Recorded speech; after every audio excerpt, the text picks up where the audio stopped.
Друзья, привет! За время нашего путешествия в Казахстан, в Алматы, мы познакомились с огромным количеством людей. Это невероятно талантливые и добрые люди, и наше путешествие из 10-дневного отпуска превратилось в целый месяц невероятных впечатлений. Город белоснежная зима, юности зеленая страна, мой самый первый сон, мой самый теплый дом,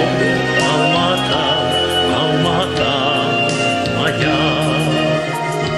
Наше путешествие стало одним из самых ярких впечатлений в жизни, а люди, с которыми нам посчастливилось встретиться за время нашего визита, зарядили нас своей энергией так, что, кажется, хватит на годы вперед. И одним из этих прекрасных людей стала великолепная Гульбахор Хасанова, продюсер, создатель Казахстанской медиа-академии.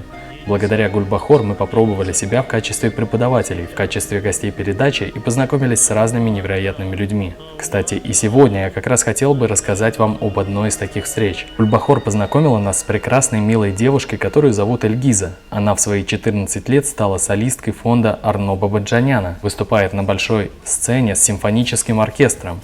Выступает на фестивале «Жара», поет и снимается в клипах с популярными в России исполнителями Светланой Лободой, Зарой, Филиппом Киркоровым и Ольгой Бузовой. Она невероятно целеустремленная, по-хорошему упертая, и вся ее жизнь посвящена обучению вокалу, музыке, сценическому танцу. Я верю в звездный час, любви сплетения. С ней вместе поем, где она одна поет. Поддержка. Да, а то прям такой на меня повернулся. Чего? Там, правда, почему у нас в любви опять сплетение? Цветение любви, радость моя. Что такое любви и сплетение? Вот объясни смысл этих... Это одна любовь, это другой случай. Да, я понимаю. Бедный Арно Бабаджанян. Он даже не подозревал, о чем он написал. Чтоб не померкли наши чувства никогда. А можно так сделать, чтобы Саша тоже так пел? Да, можно. Но надо заниматься желательно каждый день. Тогда не надо. Как не надо? Если кто-то очень хочет, он все, всего Ой, а может вот добиться. можно у вас как педагога спросить, вот есть такое мнение о том, что вот человеку медведь на ухо наступил, и вот он не может петь. Такое же, наверное, тоже возможно? Или все-таки действительно, если человек будет заниматься... Если вы умеете разговаривать, то вы можете и петь. Любой талант, это как сказал тот же самый Цискоридзе на днях в интервью, он сказал, что талант без работы все равно ничего не сможет. Он сказал, что то, что я сейчас умею, это труд и школа, и я могу это сделать в любом месте, в любое время, там, любой ФУТ, без всяких там специальных этих, господи, забыла, как это, без пуантов, да, то есть он спокойно это все делает, потому что это школа, это техника. То же самое с вокалом. Это техника, которая как бы тренируется со временем. А вы, когда Эльгизу учите, вы прибегаете к песням Димаша, может, к творчеству Димаша как-то? У нас просто у Эльгизы такой график, мы не успеваем вообще ничего делать, потому что мне мама может писать: сегодня у нас одно задание, завтра все поменялось, нам надо срочно что-то другое учить, потому что, значит, она часто, каждый месяц она выступает на жаре, да, то есть это новый репертуар каждый раз готовит. Теперь вот у нас фонд Арно Бабаджаняна, это нужно, сколько они, 20-30 песен, да, в репертуаре иметь? Ого. На всякий случай, чтобы вы на любом концерте могли 2-3 номера любых ее поставить, и она могла спокойно это спеть. То есть это прям такая задачка не для 14-летнего человека, но тем не менее, вот мы сейчас как бы начали с этим работать. Эльгиза, ты герой. Да, вот я и говорю, я не знаю, когда вообще человек спит, когда что вообще делает, ест там, потому что мы только и делаем, что вот что-то к чему-то постоянно готовимся. Nella bolla cambierà il sottile filamento, un giorno ci riunirà. Вы можете спросить, почему вас так заинтересовала история этой милой девушки из Казахстана? А все дело в том, что нас впечатлила ее сила воли, ее целеустремленность. Она не сразу стала петь на больших сценах, и даже, я должен сказать больше, в детстве она была скованным и закрытым в себе ребенком. У нас проблемы начались тогда, когда она пошла в 1 класс. Началось же общение с детьми, а дети у нас же не очень добрые, да, вот у нее начался конфликт с детьми, и вот чтобы побороть вот этот конфликт, доказать, она просила: мам, переведем меня в другую школу, да, переведи в другой класс. Я говорю: Олечка, мы с тобой перейдем, будет то же самое. Нам нужно научиться, нам нужно доказать, что ты лучше, чем они. Она училась хорошо, она была отличница, она была такая хорошенькая, симпатичная девочка, но вот эта вот ее застенчивость, она не давала возможности дать какой-то отпор детям.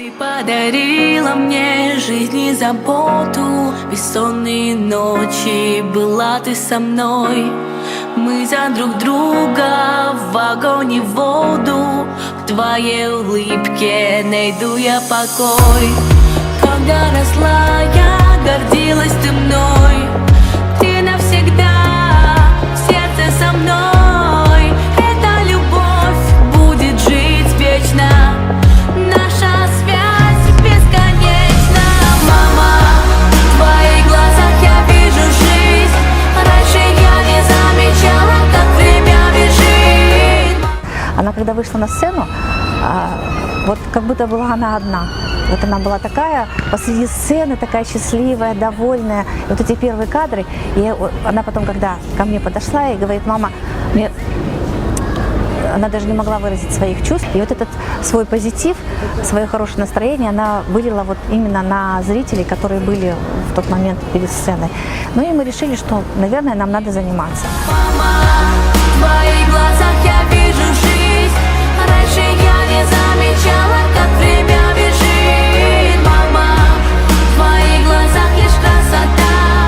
Мама, дай обнять тебя, дай мне обнять тебя. Эльгиза поразила нас своим отношением к делу, которому она решила посвятить себя. В очередной раз я восхищаюсь родителями, которые в самом раннем возрасте смогли разглядеть в ребенке именно то, чем она хочет заниматься. Кто вот из вокалистов ей помогает лучше всего? Кто ее мотивирует?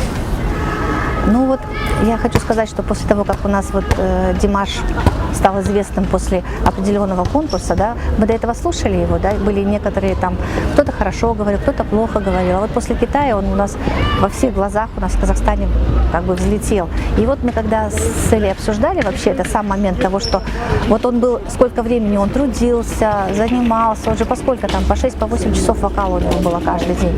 Вот, что вот столько времени трудился, что наконец-то настал такой момент, да, когда вот он стал известным. И вот она тогда сказала: мама, нет, я буду петь, буду заниматься. Мы добавили ей еще занятия вокала, занятия хореографии, вот именно после того, когда у нас эта история с Димашем получилась.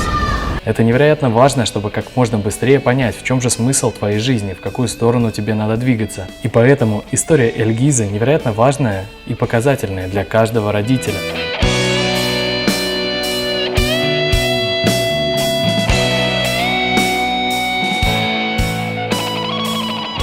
Я о Димаше услышала, наверное, в тот момент, когда о нем заговорили все. Был небольшой скандальный видеоролик, где показывали сначала, как его... ругают. Да, как его ругают у нас в Казахстане, и дальше его потрясающие выступления уже там, где его признали. Да, было немножечко неприятно, что у нас в Казахстане не поддерживают юные таланты. Ну, и было даже немного страшно, потому что если я хочу этим заниматься, то мне, скорее всего, тоже придется с этим столкнуться. И если сейчас Димаш смог доказать, что юные таланты тоже много значат, их тоже нужно признавать, я надеюсь, что будет таких еще очень много, и когда дойдет дело до меня, у меня все пойдет более гладко, потому что я немножечко эмоциональна и довольно-таки боюсь того самого хейта, который, ну, он неизбежен, если заниматься этим.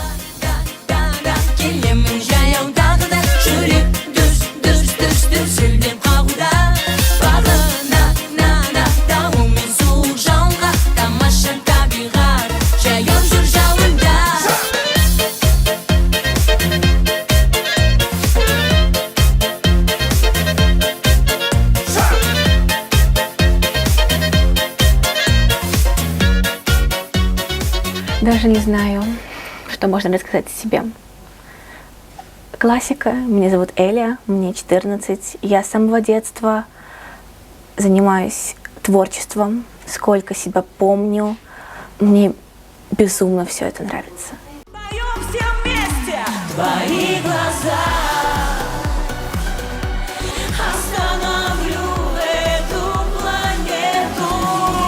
Мне очень нравится выходить на сцену, потому что там я раскрываюсь и чувствую себя там очень спокойно.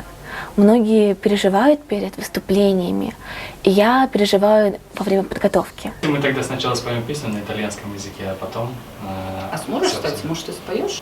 Я боюсь, что... Господи, вот это я же говорю, это невозможно. Давай, не бойся, все нормально, микрофон не убирай, ротик Если хотите, закрывай. потом мы можем спеть. Можем, да. И вы увидите, насколько вы красиво поете. Не, мы знаем, что я-то знаю, что она прекрасно поет. Просто я знаю, что когда человек боится, он половину не показывает того, что он может. Вы можете поверить на слово? Человек уже с оркестром выступал в Сочи, и что она сейчас боится, я не знаю.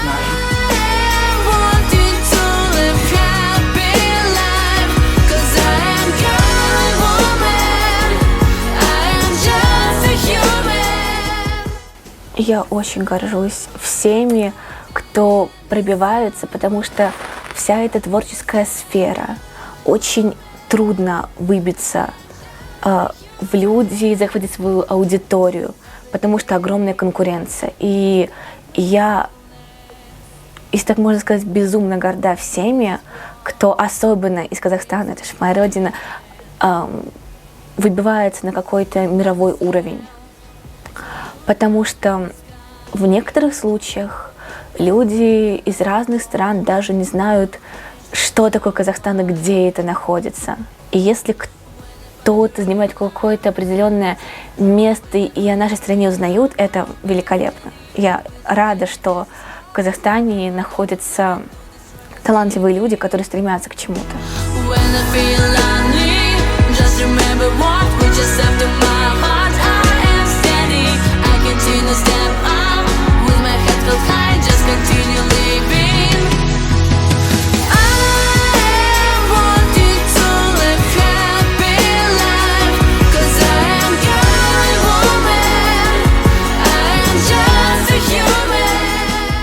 В сфере, касающейся вокала, я строго к себе отношусь. То есть я слушаю песню, и даже когда кто-то говорит, да нет, это было классно, я знаю, что я могу сделать лучше, я знаю, что нужно много чего исправить, потом еще перед выступлением, наверное, раз 20 спою это, как-то называют, не можно дышаться перед смертью просто. Вот. А перед выступлениями я очень себя строго оцениваю, потому что это трудно.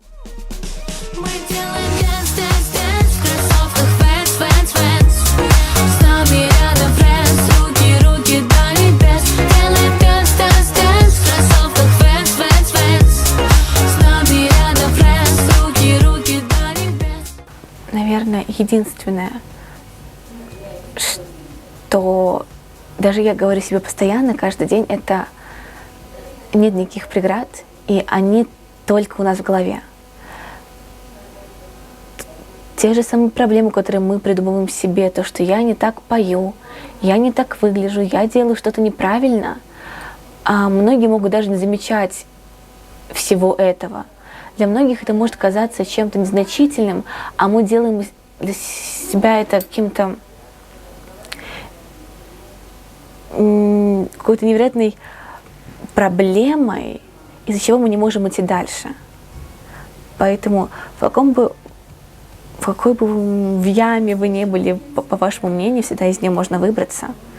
И не важен, для цели не важен ваш возраст, ваши навыки, ведь все это можно развить, улучшить до такого уровня, что многие на вопрос, с кем бы вы хотели встретиться, будут называть ваше имя. Кто-то сказал, что ныне грех. Кто-то сказал, что без боли нельзя.